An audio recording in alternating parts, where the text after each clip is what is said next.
ప్రత్యక్ష సాక్షులు శశిధర్ గారు, అప్పన్న గారు ఫ్యామిలీ, అదేవిధంగా శశిధర్ గారి ఫ్యామిలీ.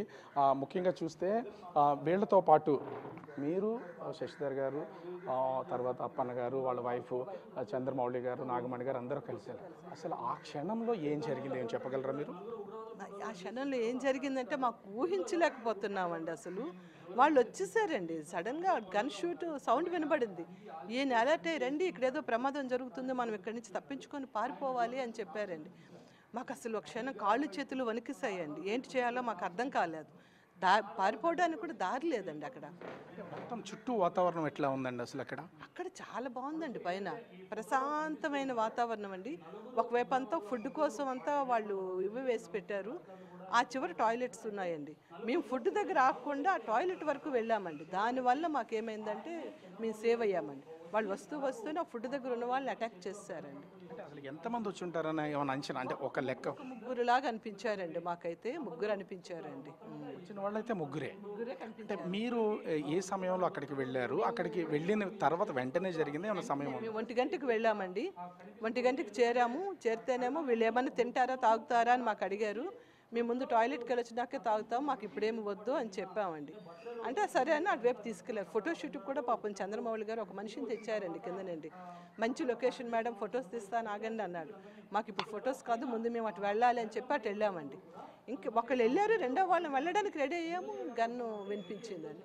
ఏంటి ఇక్కడ ఏం జరుగుతుంది అంటే, ఏంటి సౌండ్, ఏమన్నా కొండల్లో ఏమైనా జరుగుతుందా అనుకుని మేము ఇంక ఇలా చూస్తున్నామండి. ఇలాగా అరుపులు కేకలు వినిపించాయండి. ఈయన అన్నారు, లేదు ఇక్కడ ఏదో డేంజర్లా ఉంది, మనం ఇక్కడి నుంచి పరిగెట్టాలి అన్నాం. మేమందరం బాత్రూమ్ వెనక్కి వెళ్ళి దాక్కున్నామండి. ఒక 50-60 దగ్గర ఒక 100 వరకు ఉంటామేమో తెలీదు.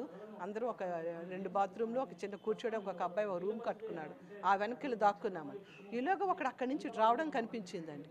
కనిపించేటప్పటికి అమ్మో ఇటువైపు వస్తున్నాడు, ఇక్కడి నుంచి పారిపోవాలంటే ఆ ఫెన్సింగ్ కింద చిన్నది ఉందండి. ఇంకా పరిగెట్టి ఇంకా కింద నుండి ఈయన ఫస్ట్ దూరారండి. దూరారు, అతను ఒకళ్ళు అందరం ఆ కింద నుంచి దూరామండి. నన్ను యాక్చువల్గా చంద్రమౌళి గారే బయటకు లాగారండి. నేను లేవలేకపోయానండి. ఆయన లాగారు. అప్పటికి నేను కొంచెం దూరం పరిగెట్టేశారండి. అంటే మిమ్మల్ని చంద్రమౌళి గారు బయటకు లాగారు. అంటే మీరు అప్పుడు బయటకు వచ్చిన తర్వాత ఇంకా చంద్రమౌళి గారు లోపలే ఉన్నారండి.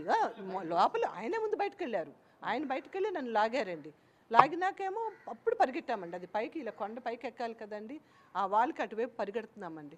పరిగెట్టేటప్పుడు మేము ఇటు పరిగెట్టాము, కుడివైపు ఆయన ఎడమవైపు ఉండిపోయారండి. ఎడమవైపు అలా పరిగెడుతూ వెళ్ళాము. జస్ట్ ఒక 100 అడుగులు వేసి ఉంటాము. 100 అడుగులు 200 అడుగులు వేసామేమో తెలియదు. పరిగెడుతున్నటువంటి వాళ్ళని కూడా ఇక్కడ ఆపకుండా అలా నిరంతరం కాల్పులు జరుపుతూనే ఉన్నారా? అంటే మరి మేము వెనక్కి తిరిగి చూడలేదండి. వెనక్కి కానీ మాకు గన్ను చప్పుళ్ళు అయితే వినిపిస్తున్నాయండి. ఇంకా మేము ఇంకేమీ ఇచ్చేయలేదు. పరిగెడుతున్నాం, వెనక్కి తిరిగి చూడకుండా పరిగెడుతున్నాము. ఒకడు మా దగ్గరికి వచ్చేసాడని మాత్రం మాకు అర్థమైందండి. అర్థమయ్యేటప్పుడు మౌళి గారేమో ఆ చెట్టు దగ్గర అలాగ ఆగిపోయారు. మేము ఒక చెట్టు దగ్గర మా ఇద్దరం ఆగిపోయామండి. ఆగిపోయేటప్పటికేమో మౌళి గారేమో ఆ చెట్టు దగ్గర అలాగ ఉండిపోయారు. మేము ఈ చెట్టు దగ్గర ఏమో ఉండిపోయామండి. ఉండిపోతే ఆడేమో కరెక్ట్గా మౌళి గారు ఎదురుగా వచ్చేసాడండి. మీరు ఆ టైంలో అంటే చంద్రమౌళి గారి మీద గన్ షాట్ జరిగినప్పుడు ప్రత్యక్షంగా మీకు కనపడుతూనే ఉందా? కనబడుతుందండి. నాతో పాటు ఉన్న శశి గారు చూశారండి, నేనైతే చూడలేదండి. నేను భయానికి చెట్టు వైపు తిరిగి కళ్ళు మూసుకున్నానండి. అంటే వాడు చంపేస్తే మమ్మల్ని చంపేని అని ఇంకా నేను మరి అటువైపు అయితే మరి తిరిగి చూడలేదండి. నేను చూడలేదు ఆయన. కానీ ఆ గన్ను తుల్లిన చెట్టు బెరడు తుల్లడం మాత్రం బాగా వైపు వచ్చిందండి. అంటే కంటిన్యూగా కాల్పులు అనేది అలా కంటిన్యూగా మీరు గుర్రాల మీద వెళ్ళినట్లు ఉన్నారు. అంటే దిగి కనీసం కొంతసేపు రెస్ట్ తీసుకుని అంత సమయం అయినా ఇచ్చారా? గుర్రం దిగి ఆ బాత్రూమ్ నడవడం 5 నిమిషాల టైమే ఉందండి. మేము దిగినాక 5 నిమిషాలు. మీరు ఆ బాత్రూమ్ వైపు కనుక వెళ్ళకపోతే ఇంకా మీరు కూడా మేము దొరికిపోయేవాళ్ళం అండి. అందరిమీ దొరికిపోయేవాళ్ళం అండి సాలిడ్గా. వాడు మాత్రం ఖచ్చితంగా చెప్తున్నాడు, మగవాళ్ళనే వాడు టార్గెట్ చేశాడండి. పిల్లల్ని ఆడవాళ్ళని వాడు ముట్టలేదండి. అది జరిగింది. ప్రత్యక్షంగా కనిపిస్తుందా వాళ్ళు చేసేటప్పుడు? ఆడవాళ్ళు ఎవరైనా కనపడితే వాళ్ళ మీద అసలు కాల్పులు చేయలేదండి. ఆవిడ అడిగింది కూడా, మా భర్తను చంపారు, నన్ను నా కొడుకుని కూడా చంపేయండి అని ఆవిడ అడిగిందండి. అడిగితే లేదు మేము అలా చేస్తే మీరు వీడియోలో గట్రా చేసి బయటకు రిలీజ్ చేస్తారు, మేము ఇలాంటి వాళ్ళం అని, మాకు అది అవసరం లేదు అన్నాడు. కానీ ఇప్పుడు మాత్రం వాళ్ళు ఏంటి మంచి ఇది ఇచ్చారండి బయటికి, అంతే కదా. వాళ్ళు చంపడం వల్ల వాళ్ళు గవర్నమెంట్కి ఏంటి ఇస్తున్నారండి వాళ్ళు అక్కడ భీకరమైనటువంటి సంఘటన మీరు చూసారు.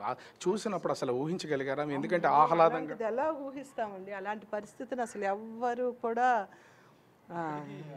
కల్లో కూడా అలాంటి ఊహించమండి. అసలు సినిమాలు చూస్తేనే భయపడి కళ్ళు మూసుకునే మనుషులు మేము. అలాంటిది చూసేటప్పటికి ఆ వణుకు అది మాకు ఎలా ఉందంటే మరి మీ మాటలతో నేను చెప్పలేనండి సార్. అది మరి ఆ భయాన్ని వర్ణించలేము. 18వ తారీఖున వెళ్ళారు. 18 నుంచి ఆహ్లాదకరంగా గడిచినటువంటి మీ విహారయాత్ర ఒక్కసారిగా ఇది ఇలా ఈ సంఘటన చూసేసరికి చాలా బాధగా ఉందండి. అసలు మాలో ఒక మనిషి ఇంత ప్రోగ్రామ్ ప్లాన్ చేసిన మనిషి వెనక్కి రాకపోవడం అనేది మాకు ఇంక చెప్పలేనంత బాధగా ఉందండి సార్. అది పాపం ఆయన్ని మళ్ళీ మేము మా కళ్ళెదురుగా ఆయన అలాగ అయిపోవడం అనేది అంత దారుణం అండి. అది వాళ్ళు మరి ఇంక చెప్పలేను సార్. అది మీరు చంద్రమౌళి గారి కుటుంబం అంటే నిరంతర కొలీగ్సా లేకపోతే ఫ్యామిలీ ఫ్రెండ్స్ అండి, ఫ్యామిలీ ఫ్రెండ్స్ అండి. మేము ఫ్యామిలీ ఫ్రెండ్స్. ఎక్కువసార్లు టూర్లకు వెళ్తూ ఉంటామండి కలిసి. అందుకోసం కళ్ళ ముందే నాగమణి గారు కూడా మీతోనే ఉన్నారు ఆ క్షణానికి సంబంధించి. కొంచెం దూరంగా ఉన్నారు. నాగమణి గారు ఇమీడియట్గా మౌళి గారు పక్కన లేరండి. మేమే ఆయన కొంచెం దగ్గర ఉన్నాము. ఆవిడ ఇంకొంచెం దూరంగా ఉన్నారండి ఆవిడ. అదండి. ఇక్కడ శశిధర్ గారు ఉన్నారు. అంటే శశిధర్ గారు ఈ సంఘటన జరిగినటువంటి సందర్భం కూడా చూస్తే ఒకవేళ సడన్గా ఒక్కసారి వచ్చారు అంటే మీ మిస్సెస్ ముగ్గురు ఉన్నారని చెప్తున్నారు. ఇంకా వేరే ఎవరన్నా ఒకే వైపు నుంచి వచ్చారా లేకపోతే 2-3 వైపుల నుంచి గుమ్ముగూడు వచ్చినట్లు ఏమైనా అనిపించిందా? మాకు అది తెలియలేదు. ఎందుకంటే ఆ ఉన్న ప్లేస్ అంటే ఒక పెద్ద మైదానం లాంటి స్థలం అండి. దాని ఒకవైపు ఒక 2-3 గోల్ఫ్ కోర్టులు కలిసి ఉంటే అట్లా ఉంటుందండి పచ్చిక బయలుతో. ఒకవైపు అంతా పెద్ద పైన్ ట్రీస్ ఉన్నాయి. ఆ పైన్ ట్రీస్ వెనుక వైపు హిమాలయస్ ఉన్నాయండి. ఆ సీనరీ అక్కడికి మేము ఇలా వెళ్ళి ఆ ప్రక్కనే చిన్న షెడ్లు వేసి క్యాంటీన్స్ షాప్స్ ఉన్నాయి. అందరూ అక్కడ తింటున్నారు. మేము తిందాం అనుకుని టాయిలెట్కి వెళ్ళి తిందాం అని చెప్పి ఒక 100-200 మీటర్ల దూరంలో టాయిలెట్స్ ఉంటే అక్కడికి వెళ్ళామండి. వెళ్ళి 5 నిమిషాలకి వెళ్ళాము. ఇంకా అందరిలో ఆయన ముందు వెళ్ళారు. మిగిలిన ఇద్దరు టాయిలెట్కి వెళ్ళి బయటకు వచ్చేసరికి గన్ షాట్స్ 2-3 వినబడ్డాయి.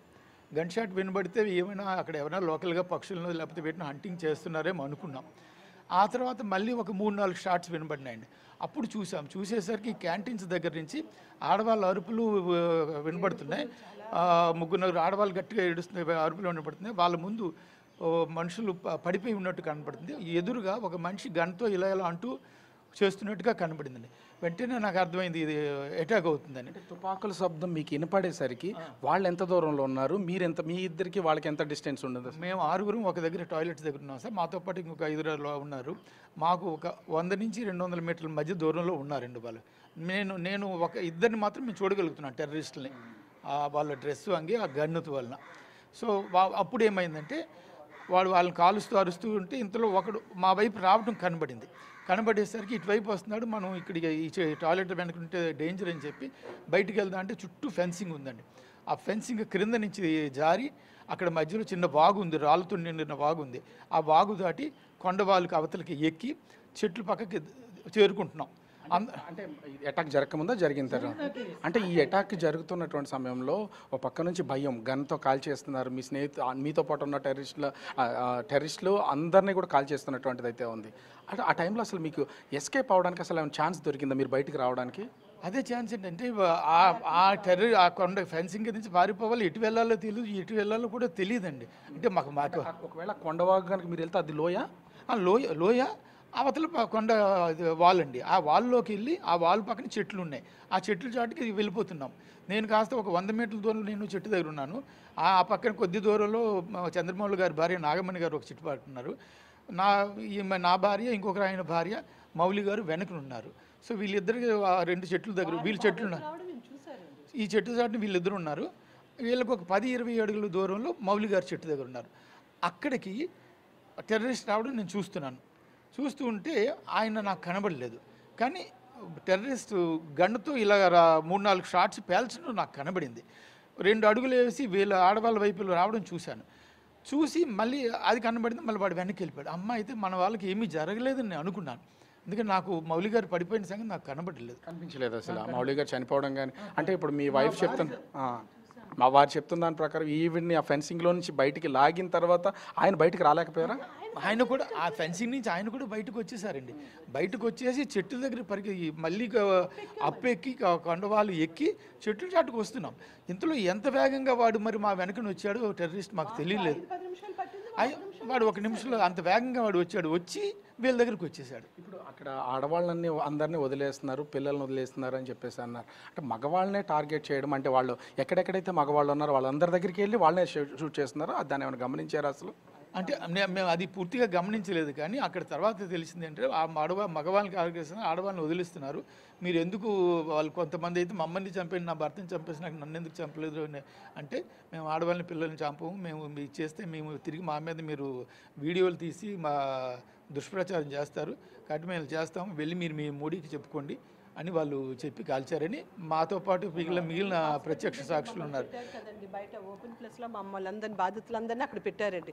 అక్కడ ఒక్కొక్కరు వాళ్ళ బాధ చెప్తూ ఉంటే మాకు ఇవన్నీ జరిగాయి, వాళ్ళు ఇలా మాట్లాడారు ఇలా అన్నారని మాకు తెలిసిందండి. లేకపోతే మాకు తెలియదు. మేమైతే వాళ్ళ మాటలు కానీ అవేమీ మేము వెళ్ళలేదండి.